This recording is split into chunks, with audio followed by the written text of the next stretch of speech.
میرے میٹھے اور پیارے اسلامی بھائی، ہمارے بزرگ اپنی نفس پر قابو پانے کی کوشش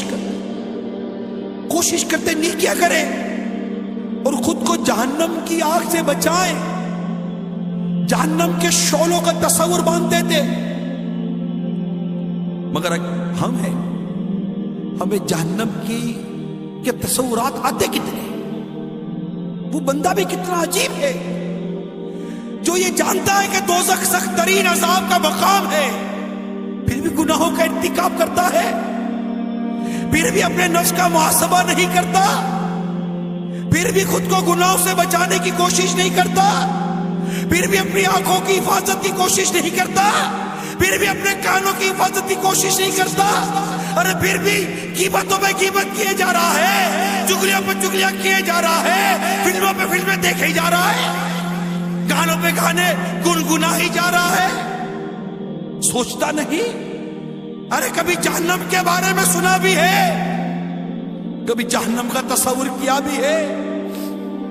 سنو اگر جہنم کو سوئی کی نوک کے برابر کھول دیا جائے تو اس کی تپش و بدبو سے ساری مخلوق ہلاک ہو جائے، اہل جہنم کا جو مشروب پینے کے لیے دیا جائے گا، اہل جہنم کو جو مشروب پینے کے لیے دیا جائے گا وہ اس قدر خطرناک ہے کہ اگر اس کا ایک ڈول دنیا میں بہا دیا جائے تو دنیا کی تمام کھیتیاں برباد ہو جائیں، نہ اناج اگے نہ پھل۔ کبھی سوچا؟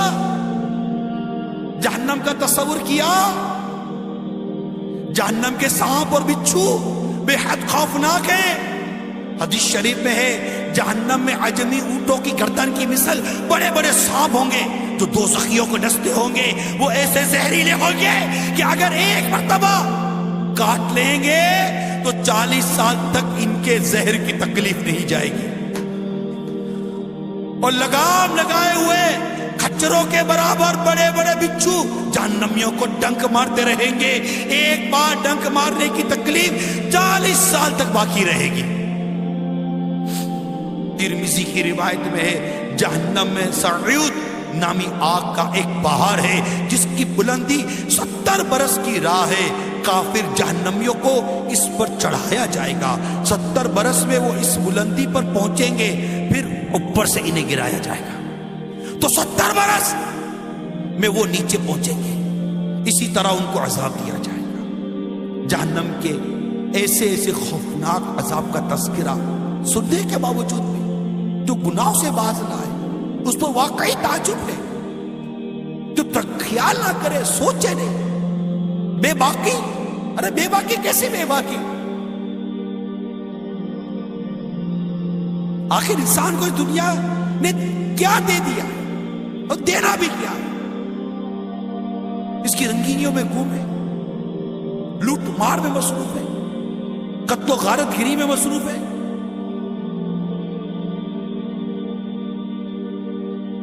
حلال حرام کی کوئی تمیز نہیں، جو آتا ہے کھا لیتے، لذیذ غذائیں مزے لے کر کھانے والوں،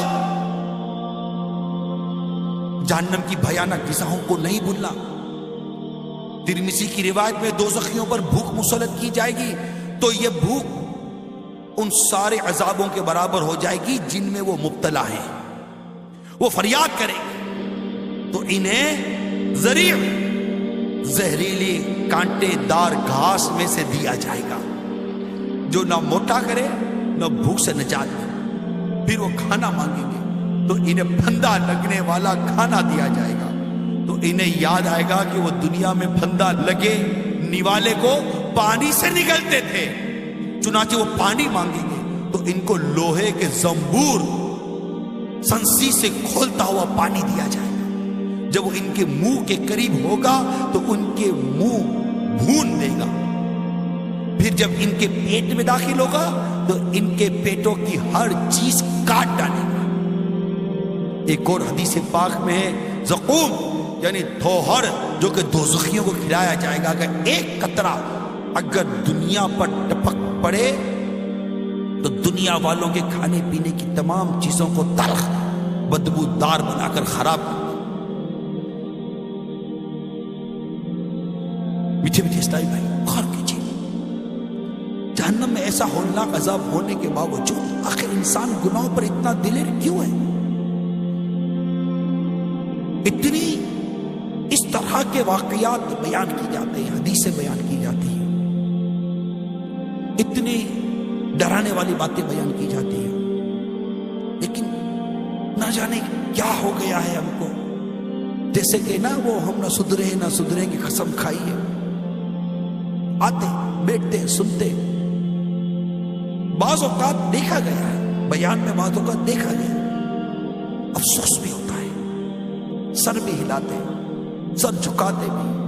حقیقت یہ ہے کہ بعض اوقات آنسو کے قطرے بھی ٹپک پڑتے ہیں، احساس بھی ہونے لگتا ہے، خود سے بات بھی کرتے ہیں بعض اوقات بیان کے دوران، یار تم کر کیا رہا ہے، کیا کر رہا ہے، ذرا سوچ تو صحیح، اپنی زبان کے بارے میں کچھ تو تصور کر کہ جس کی زبان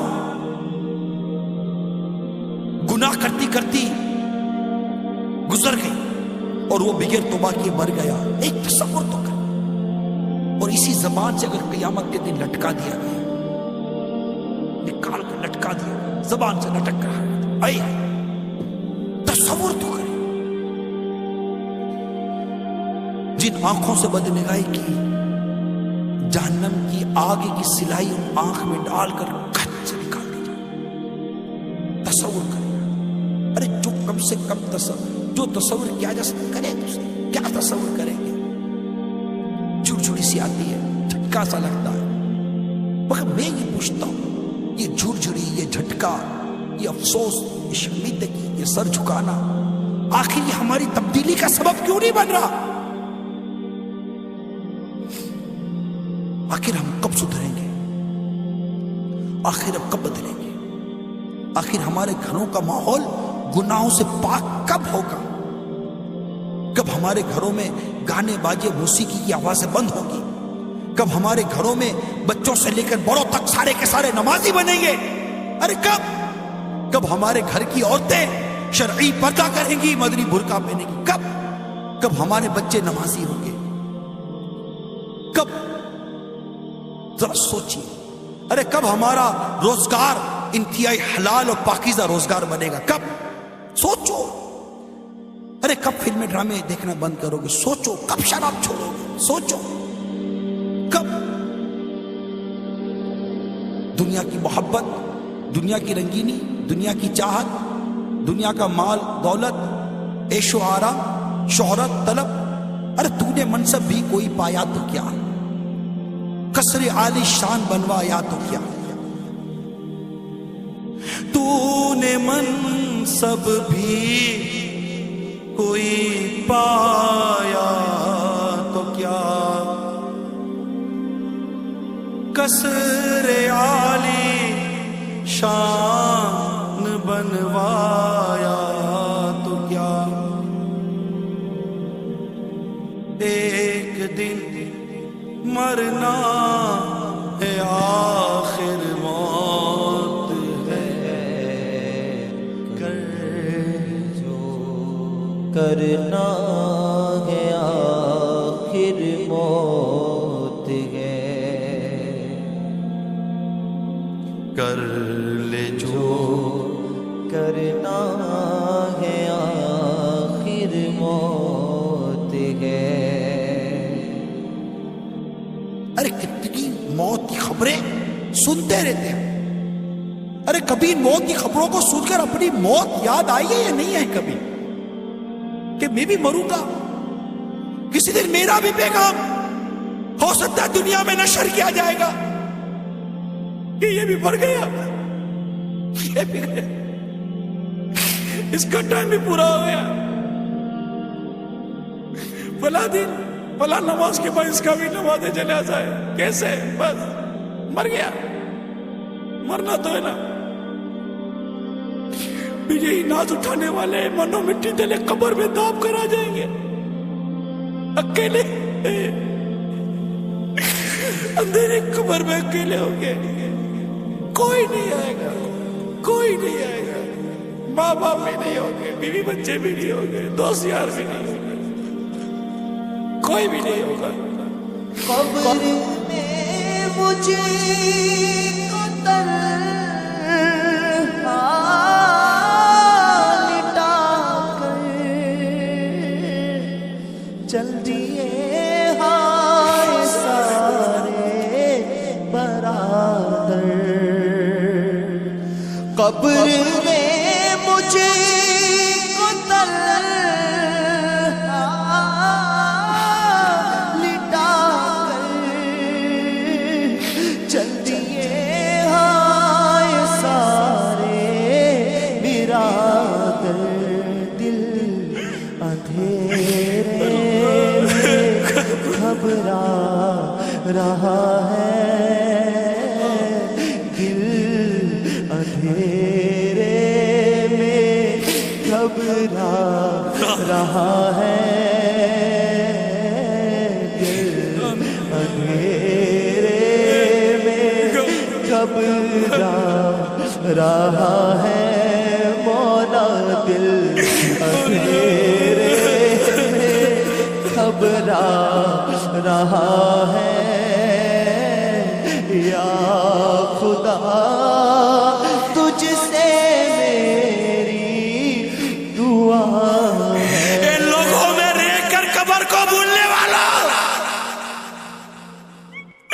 ان لوگوں میں رہ کر قبر کو بھولنے والا، اس قبر کو یاد کرو جس میں تنہا رہنا۔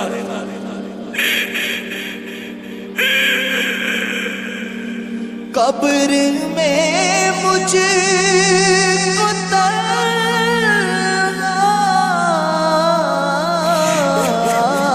قبر میں مجھ کو تنہا لٹا کر چل دیے ہائے سارے برادر،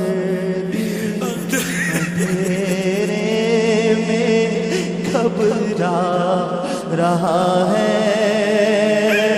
یہ دل کون تیرا سے گھبرا رہا ہے، بے مصطفیٰ جگمگا یا الہی، قبر میں مجھے کو تنہا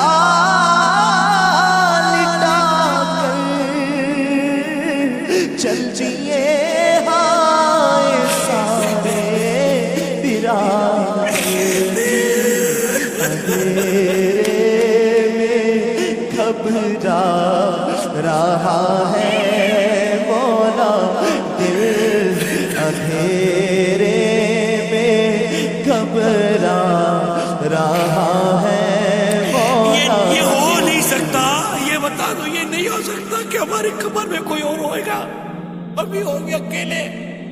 یہ نہیں ہو سکتا کہ ہماری قبر میں کوئی لائٹ جلائی جائے گی، یہ نہیں ہو سکتا کہ ہماری قبر میں کوئی روشن دان نکال دی جائے گی، کوئی ہوا کا انتظام اندر میں اسپیشل کیا جائے گا، کوئی اندر میں بستر لگا دیا جائے گا، کوئی اہتمام کیا جائے گا، نہیں ہوگا۔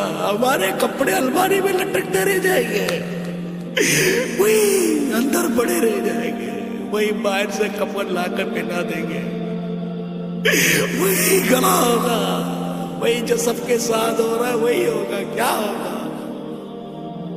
ساری یہ رونقوں میں ہم اس گڑھے کو بھول گئے۔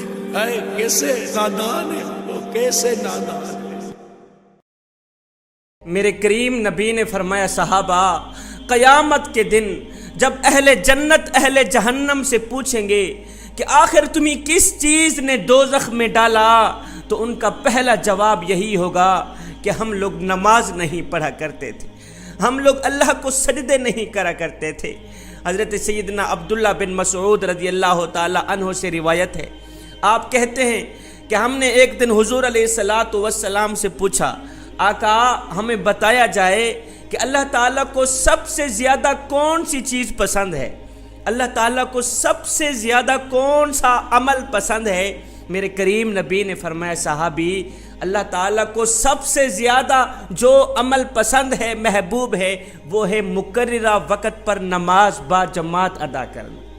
جوانو، میں تمہیں ایک گنہگار شخص کی کہانی سناتا ہوں، ایک گنہگار شخص کا سبق آموز واقعہ سناتا ہوں، دل کے کانوں سے سنیے گا۔ ایک گنہگار شخص تھا، بدکار تھا، سیاکار تھا، شرابی تھا۔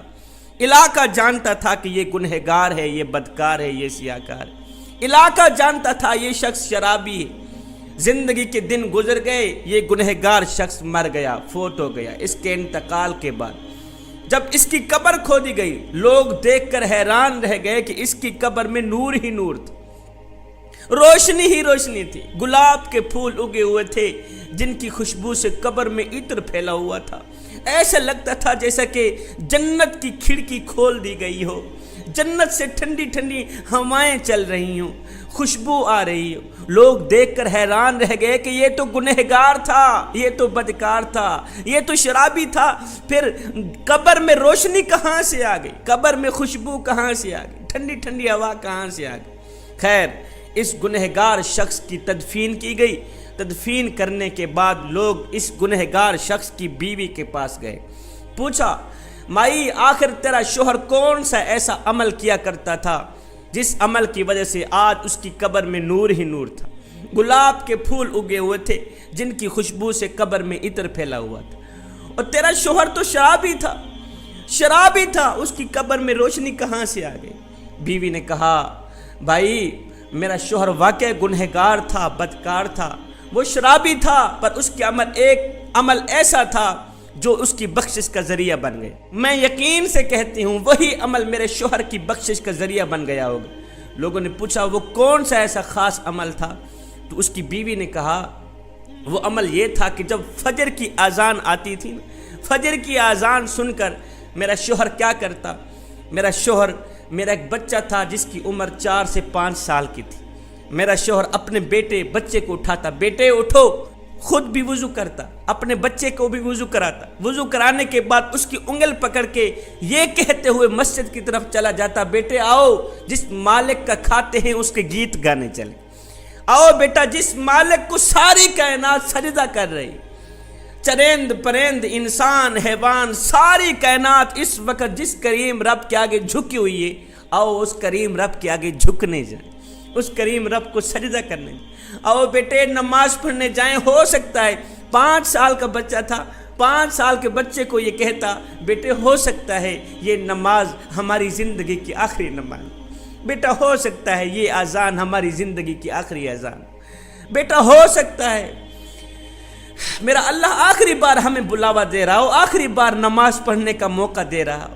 جب نماز پڑھنے کے بعد گھر میں آتا، میرا شوہر ان پڑھ تھا، پڑھا لکھا نہیں تھا، گھر میں آتا قرآن مجید اٹھاتا، پہلے اس کی زیارت کرتا، پھر قرآن مجید کی سطروں کے اوپر ایسے انگل پھیرتا آتا، اس کو بسم اللہ تک پڑھنی نہیں آتی تھی، ایسے ہی انگل پھیرتا آتا، ساتھ میں کہتا کہ میں بدبخت ہوں، پڑھ تو نہیں سکا، چلو میرے پاس علم نہیں ہے، قرآن کی زیارت کرنے کے لیے اللہ نے مجھے آنکھیں تو دیں، قرآن کی زیارت تو کر سکتا ہوں، اللہ تعالیٰ اگر مجھے بخشنے پہ آئے تو یہی عمل میری بخشش کے لیے کافی۔ بھائیو میں یقین سے کہتی ہوں بس یہی عمل میرے اللہ کو پسند آیا ہوگا اور میرے اللہ نے میرے شوہر کی بخشش کر دی ہوگی۔ جوانو، جو شخص گنہگار ہو، بدکار ہو، سیاکار ہو، خطاکار ہو، شرابی ہو، لوگ بھی جانتے ہوں کہ واقعی یہ شخص شرابی، جو شخص ایک نماز پڑھے اس کو اتنا مقام ملتا ہے کہ دنیا میں ہی اس کو بخش دیا جاتا ہے۔ مجھے بتاؤ جو شخص نماز پنجگانہ با جماعت ادا کرے اس کو کتنا مقام ملتا ہو۔ میرے حضور علیہ الصلوۃ والسلام نے فرمایا نمازی کو 3 چیزیں ضرور ملتی ہیں۔ ایک، قدموں سے آسمان تک فرشتے اسے گھیر لیتے ہیں، قدموں سے آسمان تک فرشتے اسے گھیر لیتے ہیں۔ دوسرا، آسمان سے لے کر اس کے سر کی چوٹی تک رحمتیں برستی رہتی ہیں۔ تیسرا، جب بندہ سجدے میں ہوتا ہے تو ایک آواز دینے والا فرشتہ آواز دیتا ہے، بندے اگر تو یہ جان لے کہ اس وقت تیرے سامنے کون کھڑا ہے اور تو کس سے مخاطب ہے، خدا کی قسم قیامت تک سجدے سے اپنے سر اٹھائے ہی نہ۔ حضرت سیدنا امام علی مقام امام حسین رضی اللہ تعالی عنہ سے پوچھا گیا، حضرت آپ کو نماز عزیز ہے یا جنت عزیز ہے؟ حضرت آپ کو جنت عزیز ہے یا نماز عزیز ہے؟ آپ کو جنت عزیز ہے یا نماز عزیز ہے؟ آپ نے فرمایا میاں مجھے جنت سے کہیں زیادہ نماز عزیز ہے، مجھے جنت سے کہیں زیادہ نماز عزیز ہے، اس لیے کہ جنت میری رضا ہے اور نماز میرے سونے رب کی رضا ہے۔ میرے کریم نبی نے فرمایا جس نے عشاء کی نماز با جماعت ادا کی وہ ایسے سمجھے کہ اس کی آدھی رات نماز میں گزری، اس کی آدھی رات عبادت میں گزری، اور جس نے فجر کی نماز با جماعت ادا کی وہ ایسے سمجھے کہ اس کی پوری رات عبادت میں گزری، پوری رات نماز میں گزری۔